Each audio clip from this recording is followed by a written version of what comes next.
Amen. Batiin nga po natin ang ating mga katabi ng isang maganda at pinagpalit na. Hallelujah. Yan, sinasabi nga po sa salita ng Diyos sa awit 46:1, ang Diyos ang ating lakas at kanlungan, at handang saklolo kung may kaguluhan. Hallelujah. Pagpalain ng Diyos ang kanyang mga salita. At tunay nga po na ang ating Diyos ang nag-iisang lakas at ating kanlungan. Sa gitna ng nararanasan natin sa bagyo, literal man or hindi, sa kabuluhan, sa saya, sa tagumpay na nararanasan natin, kasama-sama natin ang ating Panginoon Diyos. Kaya naman po ngayong gabi, patuloy natin papurihan ang ating Diyos dahil siya ay karapat-dapat sa bawat palakpak, sa bawat sayaw, sa bawat awit ng ating mga puso, sa bawat pasasalamat na dala-dala natin ngayong gabi, at sa bawat hinihiling ng puso natin. Kaya naman po, sige po, patuloy natin papurihan ang ating Panginoong Diyos. Patuloy na tayo lumapit sa Kanya. Patuloy na ibigay natin ang bawat pasasalamat, ang bawat pag-awit natin para sa Panginoon. Hallelujah. Purihin ka, O Diyos.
Hindi nga po na mabuti ang Panginoon. Amen po ba?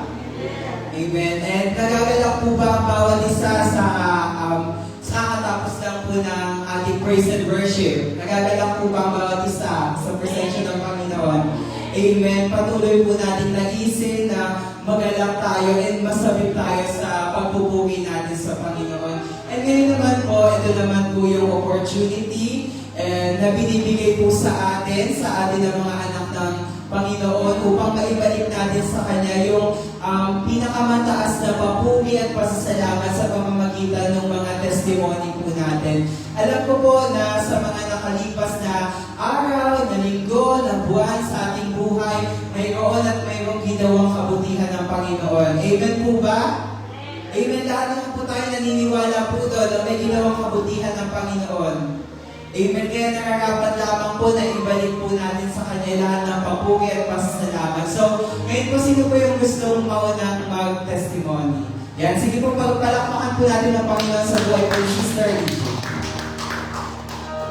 Amen. Sa Diyos po namin binabalik ang papuri at pasasalamat dahil muli ay naranasan namin yung favor sa Panginoon po. Yan. Kahapon po kasi pinaulit namin yung regalo sa answer prayer po kasi wala na pong nakitang amiba, tapos wala na parasite.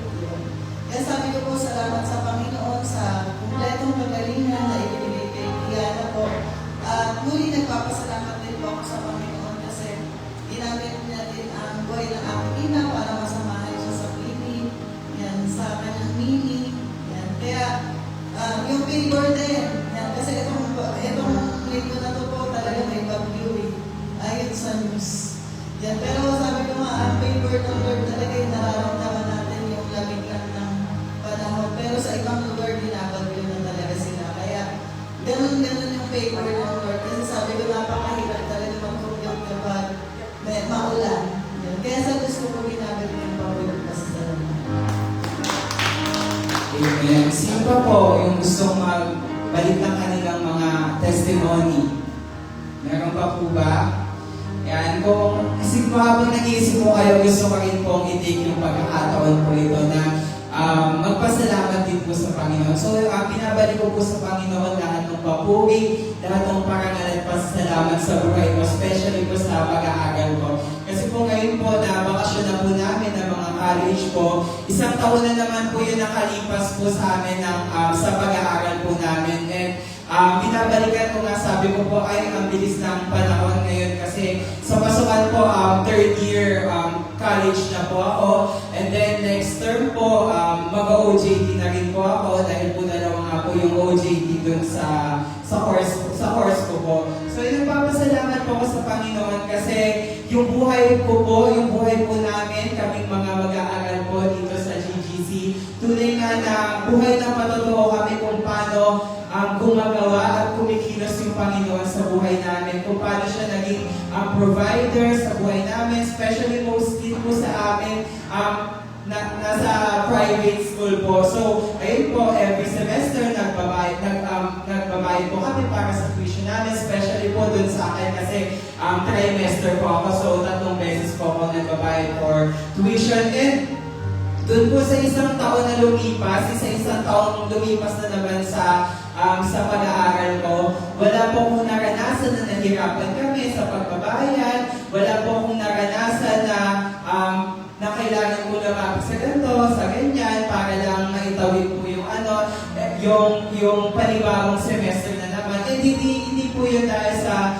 lakas na meron ako, hindi po yun dahil sa kung ano yung kakayanan ng mga nagpapaaral po sa akin. Pero po, naniniwala po ako na dahil yun sa Panginoon na siyang nagpro-provide lahat ng pangangailangan ko, ng pangangailangan namin, ng pamilya ko, and even dun sa pag-aaral ko. And nito nga po na iniisip ko na by November hanggang February, mag-OJT na po ako or yung on-the-job training po. Siyempre po dun sa amin, kailangan may mga may mga OJT po na magbabayad po kami. So siyempre iniisip mo na dagdag bayarin na naman yun, especially meron pang isang OJT po na for next year naman po. So, magdodoble-doble na naman yung bayarin.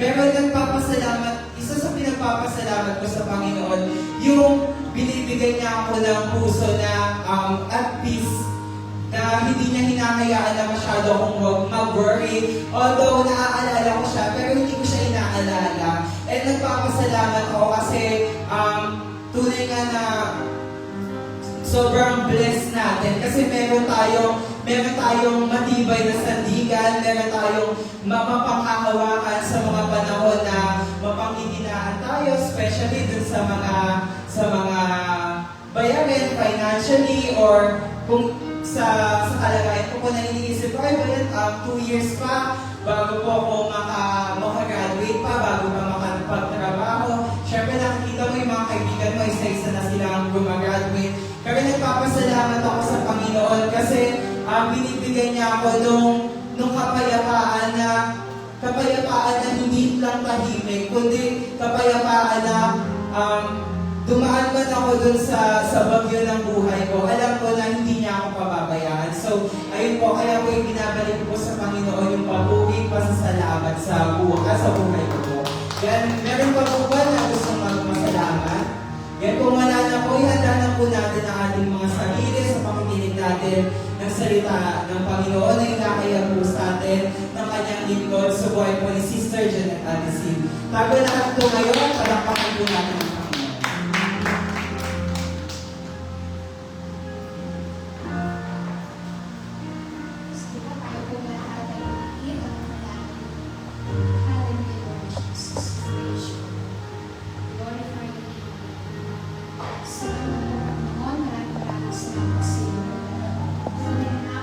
Sa amin na Lord God, wala kang katulad, wala kang kaparis. Ikaw ang Diyos noon ngayon at magpakailanman. Salamat po, Lord God. Ikaw ang Diyos na aming sandigan. Ikaw ang Diyos na aming takbuhan. Ikaw ang Diyos na aming pinanananigan, Lord God. Kaya wala kaming hihilingin pa, O Lord God, kundi ang patuloy na manatili sa presensya mo. Malaya at maranasan namin, O Lord God, ang malayang pagpupuri at pagsamba. Maranasan namin ang presensya mo, matouch namin ang puso mo, Lord God. Hayaan mo, Panginoong Diyos, habang kami, O God, ay nakikinig ng iyong mga salita. Hayaan mo patuloy kang mag-ministeryo sa bawat isa sa amin. Pag-usap mo, ano man yung nais mo, Lord God, patuloy mo, Lord, na ipahayag sa bawat isa sa amin sa pamamagitan ng iyong mga salita. Pinupuri ka namin, pinasasalamatan ka namin, O Diyos. Tanging ikaw lamang, O God, ang maging sentro aming pagpupuri at pagsamba at pakikinig ng iyong mga salita. Salamat po, ito po ang aming dalangin sa pangalan ng aming Panginoon Jesus. Amen at amen. Sige po, palakpak po para sa kanyang Hallelujah. Salamat po sa Diyos. Salamat sa kanyang kabutihan, sa kanyang hindi nagmamaliw na pag-ibig. At sa gabi nito, patuloy po na sa pagpapatuloy po ng ating pag-aaral para po sa ating last series po about freedom o patungkol po sa kalayaan. Yung mga previous po na napag-aralan natin, yung about the real freedom, yung malayang pagpupuri at pagsamba, kalayaan natin sa pagpupuri at pagsamba, how do we express our deepest love and longing sa ating Panginoong Diyos, na tanging sa Kanya lamang natin i-focus ano man yung mga bagay na nais natin, higit sa lahat, ang katagpuin siya sa ang presensya ng Panginoong Diyos sa panahon ng kanyang gawain o pagpupuri at pagsamba. At ito po ating pag-aaralan sa gabi nito. Sabi nga po, living in what Christ has won, freedom and breakthrough. Sa aklat po muli ng Galatians chapter 5 verse 1. Sabi po dito, stand fast therefore in the liberty by which Christ has made us free, and do not be entangled again with the yoke of bondage. Malaya na tayo dahil pinalaya na tayo ni Kristo. Kaya magpakatatag kayo at huwag nang paalipin pa muli. Pagpalain po ng Panginoong Diyos sa kanyang mga salita. Yamang naranasan natin yung kalayaan ng Panginoong Diyos. Na-enjoy natin ang kalayaan ng Panginoong Diyos. Naway patuloy na maging malaya po tayo. Hindi tayo na sabi niya, huwag na tayo pang magpaalipin pa muli. Kung paano sabi niya, no, Christ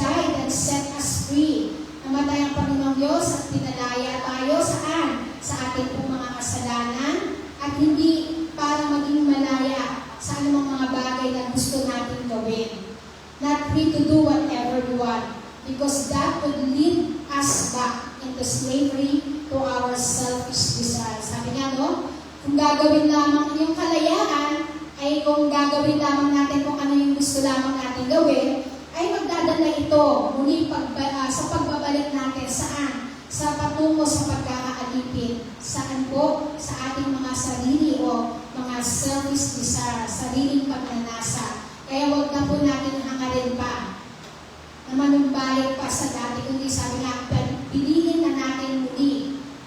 Huwag na tayo magpaalipin muli, kundi piliin natin yung pagiging malaya sapagkat pinalaya na tayo ng Panginoon Diyos. Sabi nga po, no, those who appeal to their freedom is that they can have their own way or indulge their own desire are falling back into sin.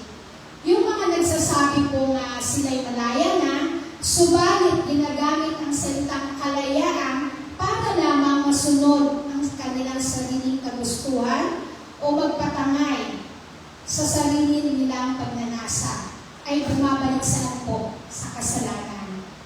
Diba? Sinasabi ng mga malaya na pinalaya na tayo, pero bakit? May mga pagkakataon, even Christian, nagpapaulit-ulit, nagpapabalik-balik sa mga dati nilang kinagawian. We express that we are free, pero sabi nga, no, yung freedom na to, most of the time, ginagamit para saan? Masunod lang yung mga sariling kagustuhan o magpatangay sa mga sariling pagnanasa at doon bumabalik pa rin sa salitang kasalanan. Subalit, mali din naman napatawan ng mabigat na pasanin ang isang Kristiyano dahil lamang sa pagsunod sa batas. Ano po ibig sabihin nun? Yung pagiging perfectionist. Sa paanong paraan? Halimbawa po, sundin mo to, gawin mo to, ito yung mabuti, ito yung maganda. So, it means perfectionist. Yung mga ginagawa na sumusunod lamang tayo ayon sa utos, sa kautosan. Sabi nga, no, mali pa rin yun. Pero kung magkagayon man, we are not living by grace. We are living by laws. Sinasabi natin, we are living by grace. Tama po ba? Kasi pinalayan na tayo. Pero kapag doon tayo dumadaan na tayo sa pagiging puro sumusunod na lamang tayo dahil sa batas, dahil sa kautosan, hindi na po ito matatawag na living by grace, kundi living by the laws na po. Nasunod lang tayo dahil may kautosan, hindi dahil mahal natin ang Panginoong Diyos, hindi dahil ito yung nais natin, masunod natin ang Panginoong Diyos, but because we are now living by laws. So, hindi po dapat yun. At sa pagsamba din po, kung paano inuna po natin ang Panginoong Diyos sa araw na to, sa ating pagsamba natin, hindi pride, hindi criticism, hindi kung ano man yung sitwasyon na nararanasan natin, sa pagsamba natin, there is freedom. Naniniwala po ba kayo? Sa ating pagsamba, naranasan natin ang presensya ng Panginoong Diyos. Ang Espiritu ng Diyos ay pumapasok. Nararanasan natin na napuputol yung mga tanikala o yung chains. Ano po yung mga chains? Takot, pangamba, mga sakit, mga maling kaisipan. Sa ating pagsamba, sabi nga, as we dive into the deeper worship, nawawala po yun, nakakalas yung mga tanikala ng takot, pangamba, o anong paman, mga agam-agam sa ating puso at isipan. At sabi nga, kung nasa ng Espiritu ng Diyos, may kalayaan. At kung may kalayaan, wala pwedeng umarang sa gagawin ng Diyos sa buhay mo. Amen? Walang pwedeng umarang. We don't seek breakthrough. We seek God.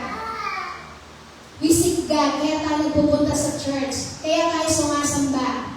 We seek God. Once we seek God, kasama ang kalayaan, once we experience the freedom, kasunod na po yung breakthrough. Kaya nga po, living in what Christ has won, freedom and breakthrough. Ito po yung pag-aaralan natin. Ano nga ba yung freedom? Ano nga ba yung spiritual freedom? Sabi nga po, no, it is a power to fulfill your own potential to make a meaningful choices, choosing what is right, what is good, and helpful to others. Ito daw po yung kalayaan, yung potensyal, yung makabuluhan na pagpili natin. Pero sa bawat pagpili natin, we choose what is right. Pipiliin natin yung tama. Pipiliin natin yung mabuti. At pipiliin natin yung makatutulong po sa kapwa natin. Freedom is not just doing whatever we want. Ang kalayaan, hindi lang basta gagawin natin kung ano yung gusto natin gawin. Kasi ito yung sinasambit ng karamihan. Malaya na tayo, yes. Gagawin na nila. Kung ano gusto nilang gawin. Pero no. Freedom is not just doing whatever you want to do. It is a permanent state and condition of being released. Released from what? Sa bondage, ng sin, ng guilt, spiritual oppressions. Ito po yun. Ito yung nagpapalaya sa atin. Nare-release na tayo sa mga talikada, sa mga pagkakabihan natin sa kasalanan, sa guilty feelings, sa spiritual na kahirapan. And freedom made possible through Jesus Christ. Nagiging posible lamang itong kalayaan ito dahil nga sa pangalan ng ating Panginoon Jesus. Sabi nga kanina, in Christ, Jesus won the battle because of Jesus. So, freedom, it is what Christ has done for you, for me, and to all of us. So, ang kalayaan daw po, ito yung yung ginawa ng Panginoong Diyos sa bawat isa sa atin. Naniniwala ka ba na may ginawa ang Diyos sa buhay mo? Amen. Amen. Naniniwala ka ba na may gagawin pa ang Diyos sa buhay mo? Amen. Dapat i-clear natin yun. May gagawin ang Diyos sa buhay natin, sa bawat isa sa atin. May gagawin ang Diyos sa iglesia nito. May gagawin ang Diyos sa mga mahal natin sa buhay at sa kung ano pa man yung mga ninanasa ng puso natin. Dahil meron binigay ang Diyos ng kalayaan para sa bawat isa sa atin. Spiritual freedom. How about breakthrough? Ano ba itong tinatawag na breakthrough? Breakthrough is a sudden, advanced development and discovery. It represents a significant moment of success, a sudden solution to every problem that occurs a long period of struggle, resistance, or stagnation. Itong breakthrough daw po, ito yung mga pagkakataon ng tagumpay na kung saan dumaan tayo sa matinding pagsubok, dumaan tayo sa long struggle, sa long period of struggle, resistance and stagnation, at after na maranasan natin ng kalayaan, kapag naniniwala tayo na tunay na tayong pinalayo ng Panginoong Diyos, doon gumagawa yung salitang breakthrough. So breakthrough or spiritual breakthrough is a specific turning point, moment or season when you overcome a barrier, stronghold, or limitation that was held back to you. So breakthrough is how we walk that freedom through. So ang breakthrough daw po, kung paano natin nilalakaran yung naranasan natin kalayaan sa pang-araw-araw nating buhay. Sabi nga halimbawa, you have struggled with anger for many years. Struggle ka. Kahit anong gawin mo, lagi kang galit. Kahit anong gawin mo, galit pa rin ang umiirap. Pero narinig mo na kailangan mong manalangin. Kailangan mo sundin kung ano yung kalooban ng Panginoong Diyos. Nalaman mo sa salita ng Panginoong Diyos, gumawa ka para sa Diyos. Then you finally gain consistent victory. And that is breakthrough. Kasi bakit?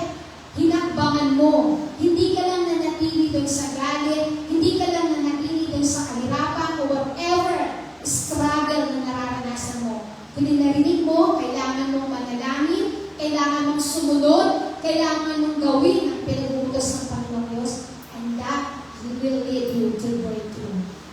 Mararanasan natin, maisa sa buhay natin, yung totoong kalayaan sa araw-araw.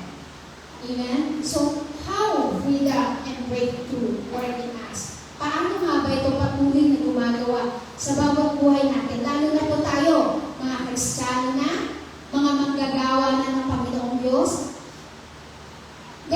Are there times po ba na nag-pray tayo, Lord, ano po maranasan ko na po yung breakthrough, Lord? Iparanas mo na po sa akin, Lord, magkaroon na po ako ng trabaho, Lord, magkaroon na po kami, Lord, breakthrough.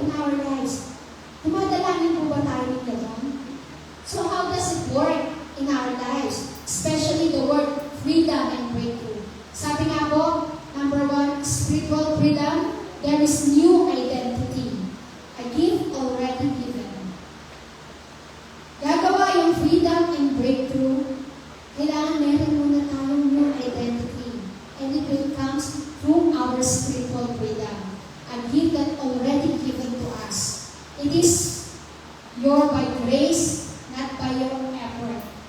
Ito'y dahil sa biyaya pa rin ng Panginoong Diyos, hindi dahil sa anumang lakas o kakayanan na meron tayo.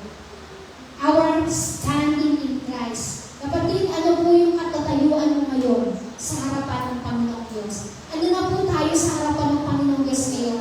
Ay, ako po manggagawa na. Ay, ako po manunugtog. Ako po mananayaw. Ako po taga-awit, worship leader. But how come? Hanggang kailan? Paano mo lalakaran? Kapag lang ba may gawain, active tayo? Kapag lamang kailangan, doon lang tayo present at doon lang tayo patuloy na magpo-commit? No. Sabi nga, we have now a new identity. A gift that already given to us. So, tayuan natin.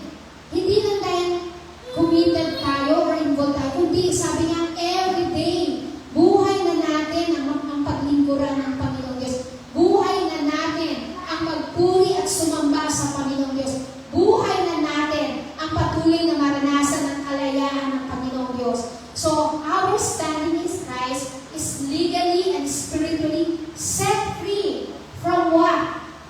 From the penalty of sin, which is the eternal death. From the power of sin, which is controlled ng ano po? Ng mga bad habits, ng mga guilt, ng fear, ng mga bagay-bagay na nagmahatak sa atin, papalayo sa Panginoong Diyos, para manghina tayo, manglupay-pay tayo, para mawalan na tayo ng gana, saan po? Sa paglilingkod. Lagi na lang kami na lang lagi, nakakasawa na.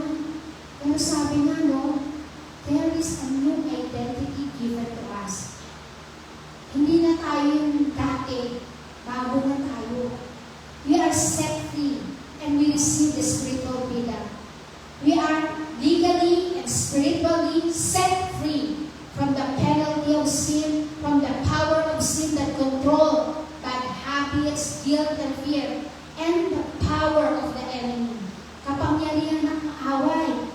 Kasi habang lumalapit tayo sa Panginoong Diyos, habang minanasan natin na magpakalalim sa Panginoong Diyos, habang minanasan natin na, Lord, use me mightily, effectively, powerfully, doon naman patuloy gumagawa ang kaaway sa buhay natin. Pilit tayong hinihila, papalayo sa Panginoong Diyos.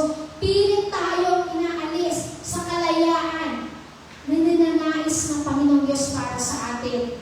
Kaya the power of the enemy, condemnation, oppression, ipapaalala uli ng kaaway sa iyo, totoo ba yan? Talaga ba?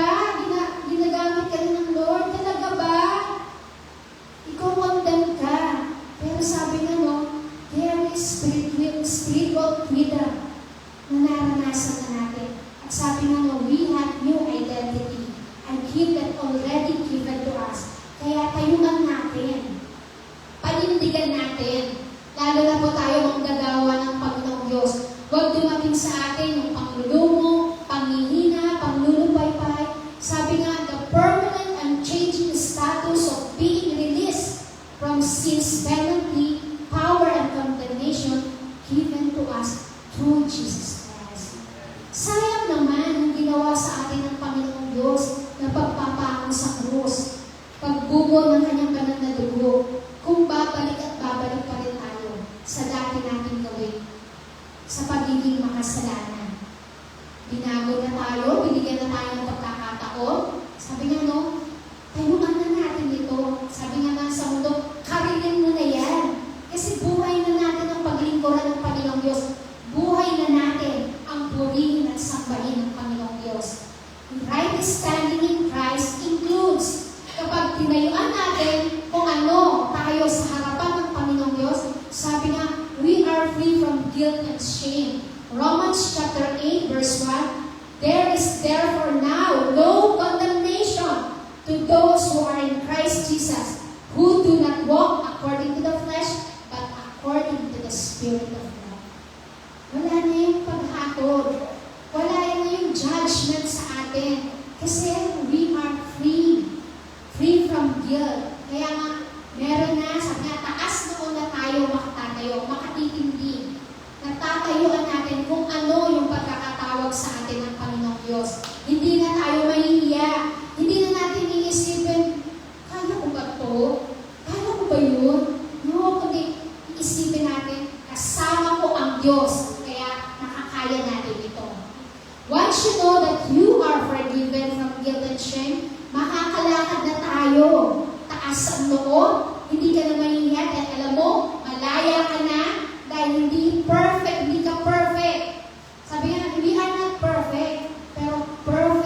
Diyos na tumawag sa atin. Perfect ang Diyos na nagpalaya sa atin. Another thing is we are free from sin. Sabi nga ng Romans chapter 6 verse 14, For sin shall not have the dominion over you, for you are not under the law, but under the grace. Yun yung sinasabi ko kanina. Hindi tayo gumagawa, hindi tayo naglilingkod dito dahil utos ni ganito, utos ni ganyan. Ay, dahil kasi sabi sa kautusan, dahil kasi sabi dun sa ano namin gawin ko to, hindi. Gumagawa tayo because we are, under the grace of God. Dahil sa biyaya ng Panginoong Diyos, kaya nga tayo naligtas Kaya nga tayo binigyan ng pabor ng Diyos. Kaya nga tayo narito ngayon, naglilingkod. Because of the grace of God. Not because we are under the law. Because that is the grace of God. We are free now from the power of sin. Sa kapangyarihan ng kasalanan. Hindi na tayo naka-chain. Hindi na tayo nakabihag o nakatalikala sa mga kasalanan natin. We are now free. Another thing is, we are now free to draw near to God. Hebrews chapter 4, verse 16. Let us therefore come boldly to the throne of grace, that we may obtain mercy and find grace to help in times of need. Malaya na tayong makakalapit sa kabanal-banalang trono ng Panginoong Diyos. Malaya na tayong makahingi ng habag, ng biyaya, ng tulong, anuman yung mga kailangan natin. Dahil sa Panginoong Diyos, dahil sa biyaya ng Panginoong Diyos. So freedom is not licensed to do whatever we want. Ang kalayaan po, hindi po ito yung lisensya para gawin na natin. Sabi nga sa salita nga,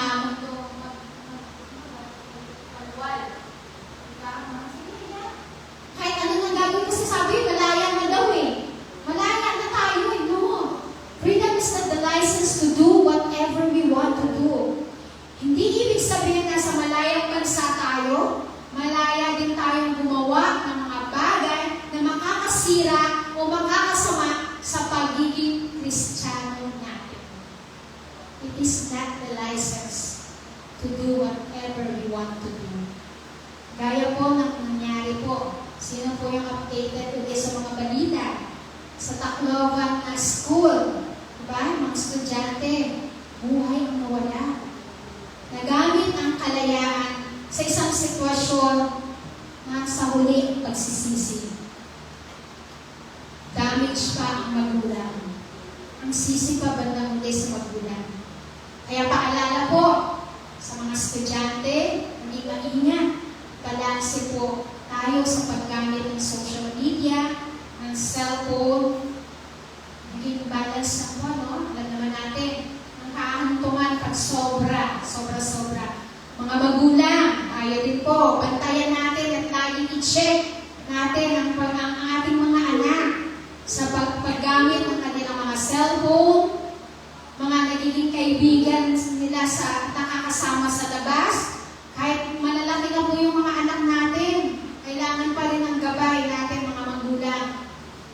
Our school and campuses, sabi nga po doon sa nakita ko nabasa ko sa social media, our school and campuses needs values and formation and Word of God sharing. Napapanahon talaga na kailangan na muli maibalik ito sa mga school, sa mga campuses, na talagang ituro yung moral values, yung values formation, at sabi nga yung Word of God sharing. Kasi bakit? Naiinjikan na yung mga kabataan ngayon na mga iba't ibang nakikita nila sa social media kapag hindi sila nagiging maingat at nagiging aware. At tayo mga magulang, basta lang natin pinababayaan yung mga anak natin. Ay okay lang yan, basta tahimik yung anak ko, basta andito lang sa bahay. Andito mas nasa bahay na, pero hindi pa rin natin binabantayan kung ano yung mga pinanonood nila sa mga social media, diba? So sa mga teachers po, siguro ito din yung mga ways na kahit 5 to 15 minutes, matagal na nga, mahaba na nga 15 minutes share the Word of God to your students. simpleng Word of God. Sa araw-araw, talagang ma-enjoy sa kanila yung kahalagahan ng salita ng Diyos. Para ano po, hindi sila matulad sa mga balita ngayon. Nakakalungkot, parang iba, sabi nga ng iba, dati suntukan lang eh. Ngayon hindi eh. Gamit na ng baril, kutsilyo, panagsak, grabe na yung ano nila. Nakakatakot. Diba? Na dapat, sabi nga, yung teacher, sabi yan yung pangalawang magulang.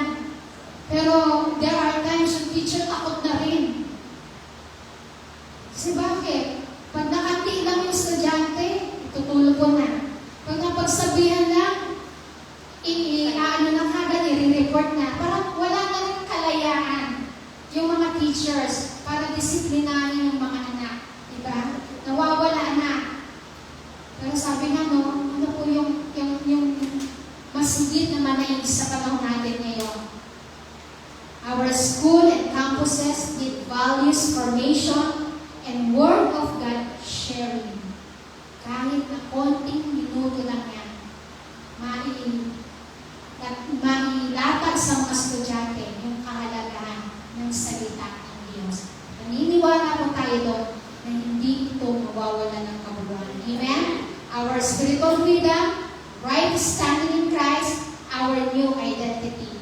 Sabi nga po sa isang ilustrasyon, sa isang prisoner o isang bilanggo sa bilangguan, kapag nakaranas siya ng legally pardon and release, sabi nga the door or the gate is open, chains are removed, and freedom is their new legal status.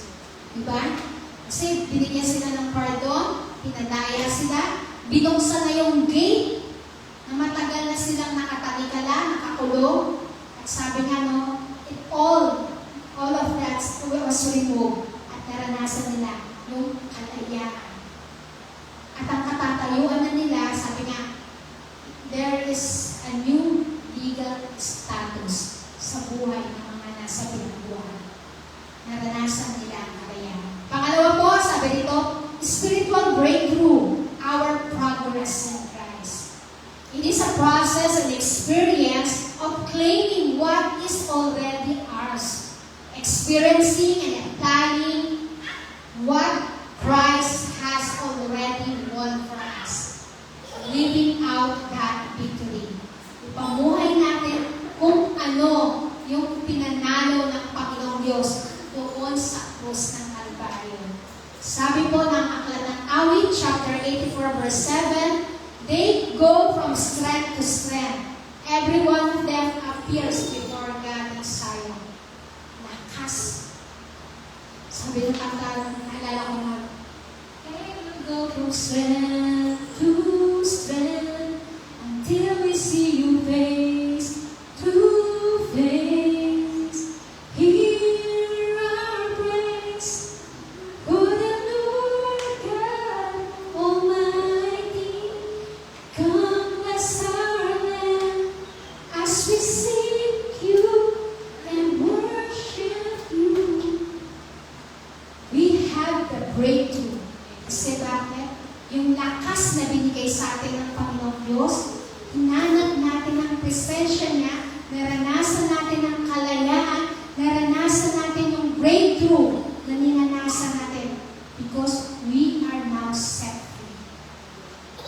Breakthrough is the moment or season when we stop living as if we are still in chains and start walking in the reality of our freedom. Ang breakthrough ay yung panahon na titigil ka sa kaisipang, eto na lang ba yung buhay ko? Eto pa rin ba kami? Mahirap pa rin ba kami? Talunan pa rin ba ako hanggang ngayon? Makasalanan pa rin ba ako? Na para bang nakakadena ka pa rin sa nakaraan? Knowing that we are now set free. Pero yung ating mentality, yung ating kaisipan, nakatanikala pa rin. Nakakadena pa rin. So, sabi nga, bagkos, para maranasan natin yung breakthrough, magsimula kang lumakad sa katotohanan ng kalayaan mo Simulan mong mamuhay bilang anak na pinalaya ng Diyos. Diba? Kung sinasabi natin, anak ako ng Diyos, anak na ako ng Diyos eh. Pinalaya na ako eh. So, kapatid, simulan natin hakbangan. Umakbang na tayo. Hindi yung sinasabi natin malaya na ako, pero nandito pa rin tayo. Eto pa rin tayo, nakakawang pa rin tayo. Hindi tayo lumalabas saan? Sa comfort zone natin. Kaya we still keep on praying, Lord, breakthrough, Lord, breakthrough. Paano natin mararanasan ng breakthrough? Pero andun lang tayo sa apat na sulok ng tahanan natin. Sa apat na sulok na kinagagalawan natin. Sabi nga, magsimula kang lumakad sa katotohanan ng kalayaan mo. Simulan mong mamuhay bilang anak ng Diyos na pinalaya ng Diyos. Amen? There is a specific victory or turning point where we overcome stronghold, habits, fear, limitation na nagbablock saan? For fully living us into a victorious life, into a freedom. Merong tagumpay, meron tayong turning point. Hindi lang, sabi nga pag sinabing turning point, 180 degrees. Hindi 90 degrees lang, oops, ay, balik ka na naman ulit. Kasi bakit? Natakot ka dito, nahirapan ka dito, umayaw ka dito, konti na lang, wala, bumalik ka na naman sa dati. Gusto ng Lord, 100%, 180%, 180 degrees, turning point natin. Hindi hap lang, hindi 180, kalahati lang.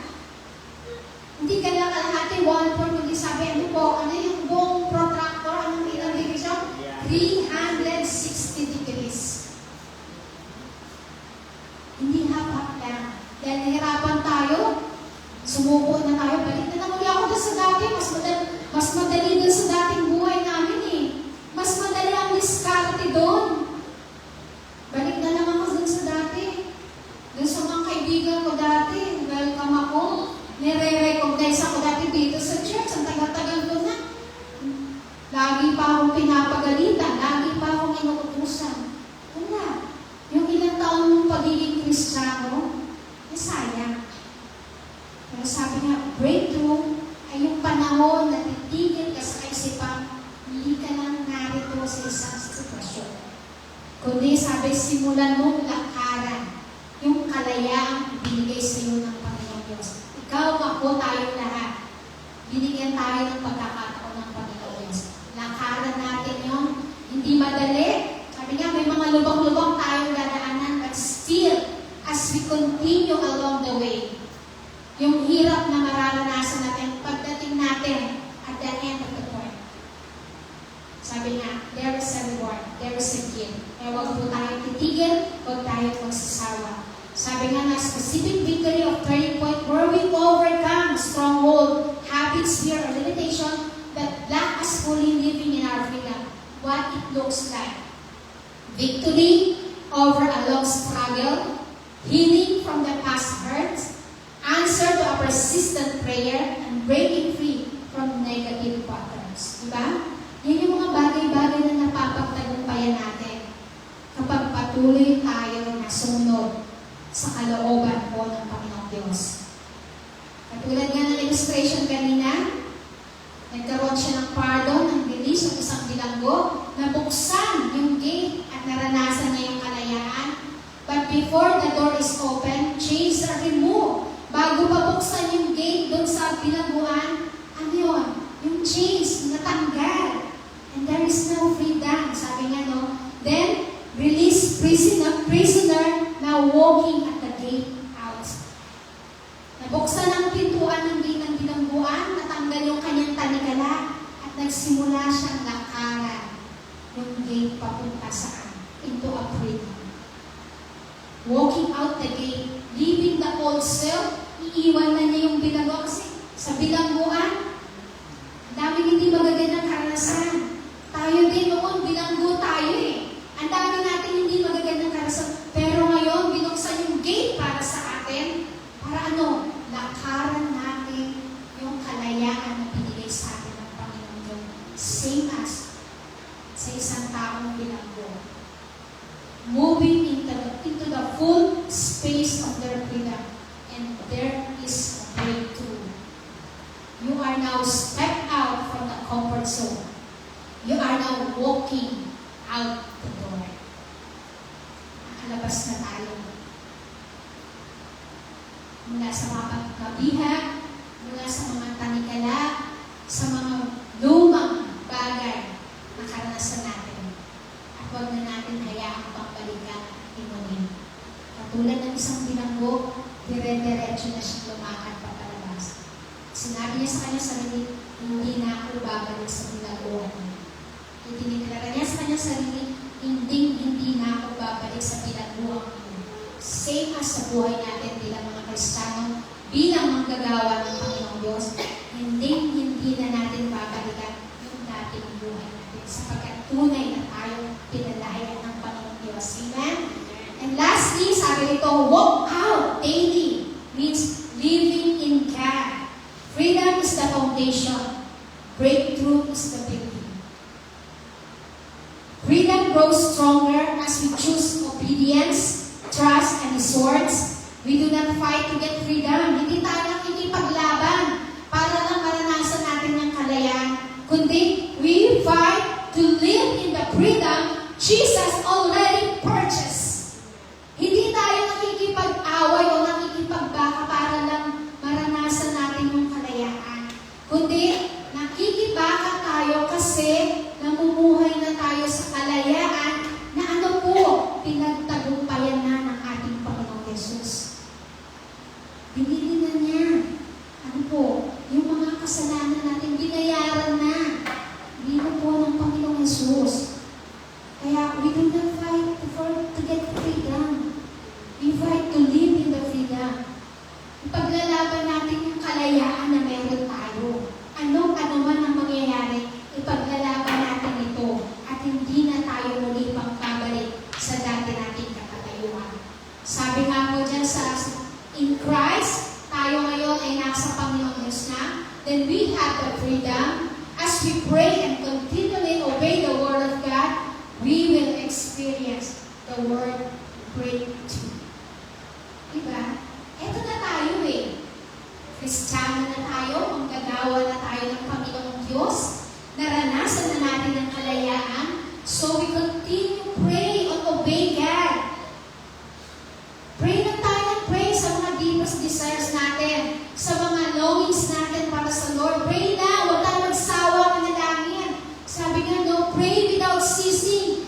And still, patuloy tayong sumunod. Dahil sabi nga, di ba, nasa pagsunod ang pagpapala. Nasa pagsunod ang breakthrough. Tagumpay ng bawat isa sa atin. To live not under bondage, but in fullness of what He has won. Sabi ng John 10:10, the thief come to steal, to kill, and to destroy. But I have come that they may have full life, and that they have it abundantly. Ito yung ibinibigay sa atin ng Panginoong Diyos. Buhay na kasiyasiyan, buhay na masagana. Freedom from poverty, freedom from fear, freedom from sickness and diseases, freedom to praise and worship the God, and freedom from slavery. Lahat ng yan, sabi, kalayaan ang mararanasan natin. Jesus did not try to win victory. He already won it completely on the cross. And through His resurrection, lahat ng tanikala, lahat ng utang na bayaran na, lahat ng barriers o arang, natanggal na, naalis na. And now that we are living in what Christ has won, is enjoying every part of victory He already secured for us. Isa pamuhay ang pagkapanalo ng ating Panginoong Yesus doon sa krus ng Kalbaryo. Maging malaya na po tayo at magtagumpay bilang mga mananampalataya ng ating Panginoong Yesus. Amen? Kapatid, we are now set free. Sabi nga po ng ating topic, living in what Christ has won, freedom and breakthrough. Meron na tayong kalayaan at sa patuloy na pananalangin natin at pagsunod natin, mararanasan po natin yung salitang breakthrough, pagtatagumpay. Amen? Sabi po, sa ating pong conclusion, do not grow weary. Let us continue stand on solid ground. The battle is already won. Our part is to believe it, receive it, and walk in it. What Christ has won can never be taken away. Keep moving forward. Our freedom is sure, and our breakthrough is already within reach. Sabi ng 1 Corinthians chapter 15:57, thanks be to God. He gave us the victory through our Lord Jesus Christ. Buong papuri, parangal at pasasalamat, tanging sa Panginoong Diyos lamang. Patuloy, nawa, sabi nga no, kung tayo ay malaya na, lubos natin maranasan ang kalayaan na ibinigay sa atin ng Panginoong Diyos. And through that, not only the freedom, kundi yung breakthrough na ninanasan natin. Kapatid, ano yung breakthrough na patuloy mong pinilisan o itinudulog sa Panginoong Diyos? Hakbangan mo, patuloy mong ipanalangin, sabi sumunod ka kung ano ang kaloob ng Panginoong Diyos. Amen? Sige po, sama-sama po tayong tumayo at tayo po ay manalangin. Hallelujah, Lord Jesus. We praise you, Lord. Thank you, Lord God. Thank you, Jesus. Salamat po, Panginoong Diyos. Aming Diyos Ama, Diyos makapangyarihan sa lahat. Maraming salamat po, Diyos, na panalo mo po, Panginoong Jesus, ang laban para sa amin. Salamat po sa tagumpay. Salamat po sa pagiging panalo, Panginoong Diyos, sa lahat ng ito. Hindi na kami lalaban pa dahil alam namin that you have already won the victory, Lord God. Panginoon, alisin mo po yung pagod. Alisin mo po yung katamaran. Alisin mo po yung takot at pride na nakikita mo pa sa amin. Bagkus, pinipili po namin tumayo sa matibay na pundasyon at ikaw ron aming Panginoong Kristo. We trust in your words. We accept your freedom and we walk in it, Lord God. No one can ever take away the freedom that you have given to us. Walang sino man, O Diyos, ang makapag-aalis o makakaagaw ng kalayaan na ibinigay mo po sa bawat isa sa amin. Walang talikala ang makakapagpigil sapagkat malaya na po kami. Hinalaya mo na po kami lubos, Lord God. Yung breakthrough po na galing sa iyo, nawa, Panginoong Diyos, lubos namin maunawaan po ito. Nasamba ka namin, Panginoong Diyos, ng may kalayaan, ng may katalibuhan, Panginoong Diyos. Kahit anong sitwasyon ng aming buhay, Panginoon, patuloy ka pa rin namin pupurihin, sasampahin sa Espiritu at katotohanan. Patuloy namin i-express, Lord God, kung gaano kakabuti at katapat sa aming buhay, Lord God. Hindi na kami bihag pa, Panginoong Diyos, ng anumang mga bagay, Lord God, na nakikita namin sa paligid namin, Lord. Malaya na kami, Lord God. Malaya kami, Panginoong Diyos, na ikaw lamang ang aming pupurihin, ang aming sasampahin, ang aming paglilingkuran, Lord God. Kung nasa naroon ng kalayaan, naroon ang Espiritu mo, Panginoong Diyos, at naroon, Panginoong Diyos, ang tagumpay na patuloy mong ipinagkakaloob sa amin. Salamat po, aming Diyos. Pinupuri ka namin, pinasasalamatan ka namin, O God. Ito po ang aming deklarasyon. Ito po ang aming panalangin, O Lord God.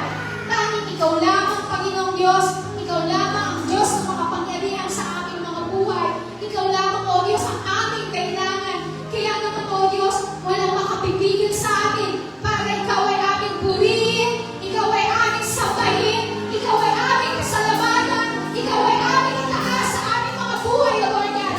Ano man ang aming sitwasyon, ano man ang aming kalalagayan, ano man, Panginoong Diyos, ang maranasan namin, still, O Lord God, we will continue praise you and worship you, O Lord God.